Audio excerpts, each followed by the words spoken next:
Last week was a strange one, covering both my most and least hyped games for this franchise review, to mixed results. But it's a new week and with 8 more Resident Evil games to cover, let's jump in. Hey guys, Kane from VividChim here, and today we're continuing our journey by looking at the remake of Resident Evil 3, a game that I've actually been looking forward to trying out, but I've actually heard mixed things on this one, so I'm very curious to see where I stand on it. So where do I stand on it? Well, let's find out as I ask Resident Evil 3, how bad can it be?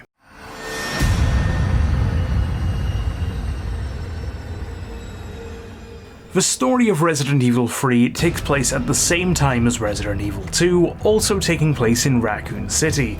The story follows Resident Evil 1 protagonist Jill Valentine dealing with the aftermath of the mansion incident 2 months prior. Jill is planning to get out of Raccoon City as the T-Virus begins, with Umbrella then sending their new bioweapon Nemesis to attack her in her apartment. Jill soon escapes her apartment and meets up with Brad Chickenheart Vickers and continues to try and get out of the city before Nemesis strikes again and begins to stalk and injure Jill before UBCS soldier Carlos Oliveira comes in to save the day and help Jill escape the city, which doesn't quite happen according to plan. The performances of Jill and Carlos in this game are strong, but aside from that, it's quite a weak cast overall, with some of the accents in particular being questionable.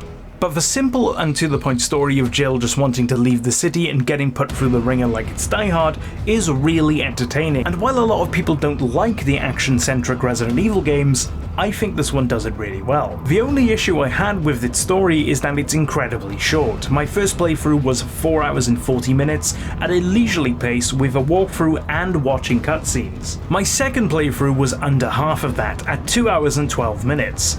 This game doesn't have much substance to it. By the time you really get into Resident Evil 3, it's already over. We'll go into why a bit more in the gameplay and even more so on Friday though, so let's go ahead and move on.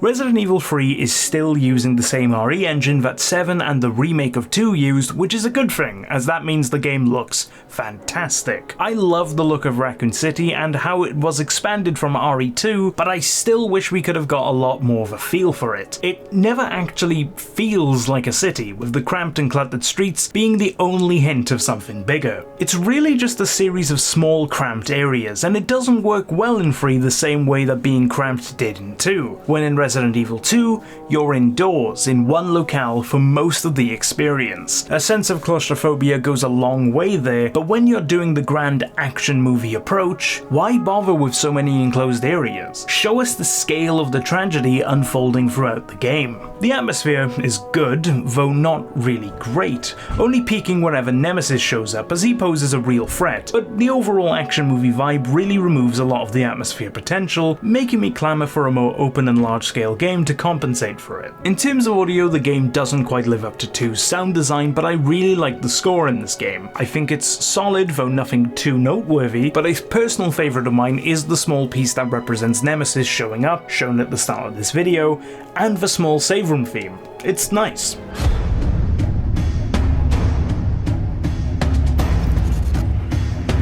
From a gameplay perspective, Resident Evil 3 is very similar to the previous game, being made so soon after. I'd actually recommend watching the RE2 video for more, but the main things you need to know is that the gameplay is absolutely beautiful on a keyboard and mouse, and is a fantastic experience on the PC, but let's discuss some of the gameplay changes. The inventory system in this game is slightly different to RE2, and I think that it actually made it worse overall. In RE3, you only look at the item the first time you pick it up, but aside from that, it picks it up automatically, and in practice, this didn't work as well as I thought it would in theory. It does allow for an increased pace overall, but it creates some issues.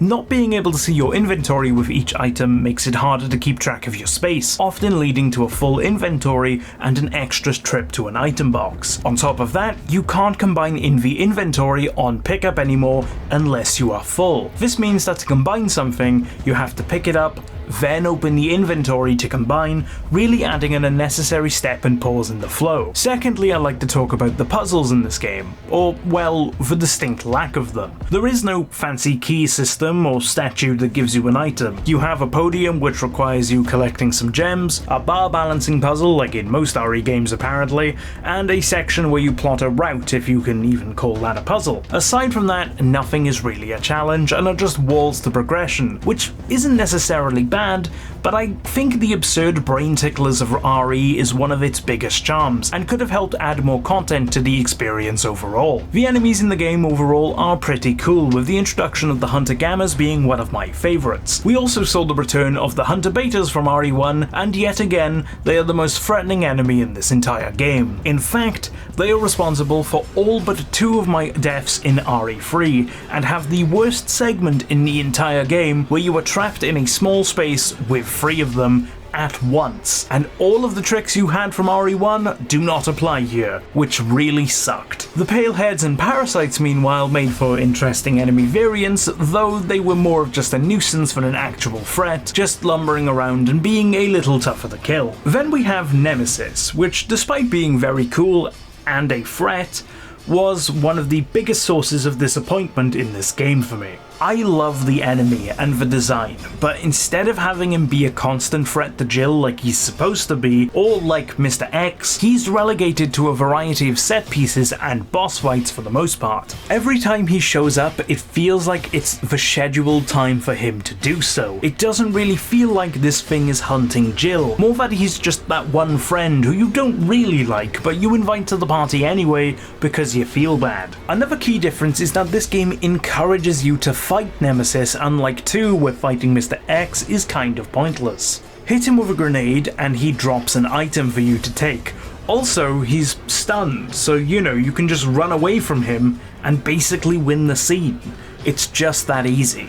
Again, I really like Nemesis, and I think that it makes for a far more interesting recurring antagonist than William Birkin is in 2. It is more of a personal connection to the protagonist Jill, and the evolution of Nemesis is far more interesting than Birkin's. The boss fights are more varied, though they are still kind of just a run and shoot in an arena. Or well, they would just be run and shoot, if it wasn't for the other thing that RE3 included that really added a lot of enjoyment for me. Resident Evil 3 has a dodge mechanic and it's incredible. Dodging is essential to this game, especially in boss fights, and is incredibly satisfying to pull off. Getting a perfect dodge can even slow down time, allowing you to get more shots in. It's legit awesome, especially when you play as Carlos, because you straight up Falcon Punch enemies.